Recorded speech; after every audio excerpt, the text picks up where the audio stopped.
Hi hello నమస్తే, welcome to Times Now. Mega power star Ram Charan Tej Buchibabu డైరెక్షన్లో చేసిన మూవీ పెద్ది. నిన్నే ప్రీమియర్స్ అయితే నైట్ పడ్డాయి. రామ్ చరణ్ యాక్టింగ్ కోసం అయితే కొత్తగా చెప్పేదేం లేదు. రంగస్థలం నుంచి చూస్తున్నాం తన ఎంత మంచి యాక్టరో.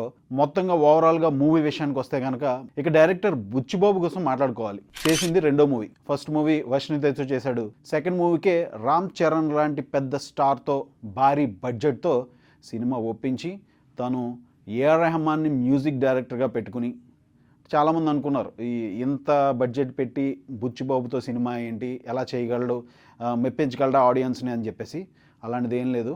ఖచ్చితంగా బుచ్చిబాబు సక్సెస్ అయ్యాడనే చెప్పొచ్చు ఈ సినిమా చూసినట్లయితే. అయితే ప్లస్లు మైనస్లు ప్రతి సినిమాకి ఉంటాయి. అలాగే ఈ సినిమాలో కొన్ని మైనస్లు ఉన్నాయి. ఫస్ట్ హాఫ్ అంతా కూడా కొంచెం యావరేజ్గా వెళ్ళినా కూడా ఇంటర్వల్ బ్యాంగ్ వచ్చేటప్పటికి సాంగ్స్, ఫైట్ సీన్స్తో, క్రికెట్ తోటి చిన్నగా వెళ్ళింది మూవీ. చిన్న మైనస్లు ఏమైనా ఉన్నాయంటే మాత్రం చెప్పాల్సింది జాన్వీ కపూర్ తోటి. Janhvi Kapoor scenes only glamour వరకే హీరోయిన్ తీసుకున్నట్టు కనిపించింది తప్ప డ్యూయట్ సాంగ్ లేదు. జస్ట్ ఒక సాంగ్లో కనిపిస్తుంది అంతే. అంతకుమించి సినిమాలో తను చేసింది ఏమీ లేదనిపించింది. కొంచెం ల్యాగ్ అనిపించింది ఫస్ట్ హాఫ్లో. ఒక 30 minutes to 40 minutes ల్యాగ్ ఉంది సినిమా. ఆ తర్వాత అంతా కూడా బాగుంది సినిమా. ఇంకా ఇంటర్వల్ బ్యాంగ్ అయిన తర్వాత సెకండ్ హాఫ్ అయితే మాత్రం మెగా పవర్ స్టార్ రేంజ్కి తగ్గట్లుగానే సినిమా ఉంది. ఖచ్చితంగా ఈ సినిమాకి వెళ్ళాలంటే రామ్ చరణ్ని ఇష్టపడే వాళ్ళు, హ్యాటర్స్ అందరూ ఎవరు చూసినా కూడా తన యాక్టింగ్కి హ్యాట్స్ ఆఫ్ అని చెప్పారు. అంత బాగా రామ్ చరణ్ చేశాడు. ఇక మ్యూజిక్ వస్తే బుచ్చిబాబు ఏఆర్ రెహమాన్ పెట్టుకున్నాడు ఎందుకు అన్న వాళ్ళు కూడా నోటి మీద వేలేసుకునేలా చేశాడు A R Rahman. Super music, best background అయితే అదరగొడేశాడు అన్నమాట. సినిమా అంతటికీ హైలైట్ అది కూడా. ఇక రత్నవేలు విషయానికి వస్తే సినిమాటోగ్రాఫర్, ఆయన కూడా వర్క్ కూడా చాలా బాగుంది. మంచి మంచి లొకేషన్స్ కానీ, ఆ క్యాప్చరింగ్ కానీ చాలా బాగుంది. ఇంక ఎడిటింగ్ విషయానికి వస్తే కొంచెం క్రిస్పీ అయినట్టుగా కనిపించింది. ఫటాఫటా షార్ట్స్ వెళ్ళిపోవడం అది కూడా. సో ఎడిటింగ్లో కొంచెం మైనస్గా కనిపించింది. ఇక సాంగ్స్, డ్యాన్స్ విషయానికి వస్తే జానీ మాస్టర్ 3 songs కూడా జానీ మాస్టరే కంపోజ్ చేశారు. సో అవి కూడా చాలా బాగున్నాయి. థియేటర్స్లో జనాలందరూ ఎంజాయ్ చేసినారు.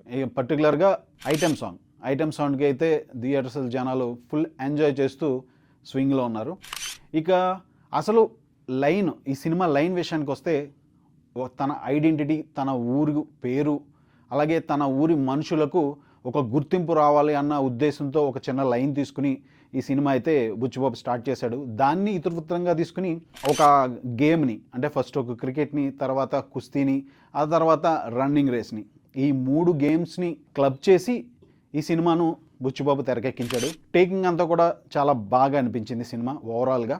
అయితే ఫస్ట్ హాఫ్ అంతా కూడా క్రికెట్ నేపథ్యంలో ఉంటుంది.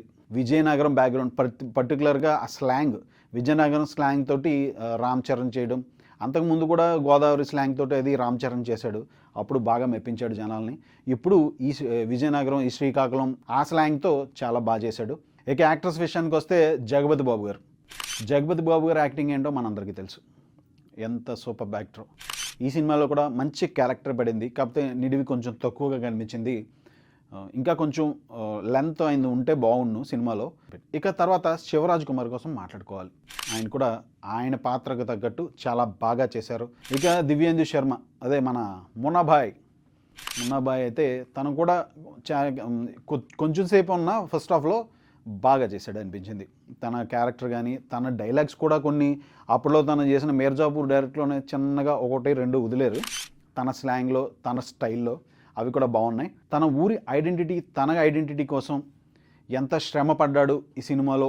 ఆ క్యారెక్టర్, ఆ పెద్ది క్యారెక్టర్ అనేది బుచ్చిబాబు ఎలివేట్ చేసింది అయితే మాత్రం చాలా బాగుంది అనిపించింది.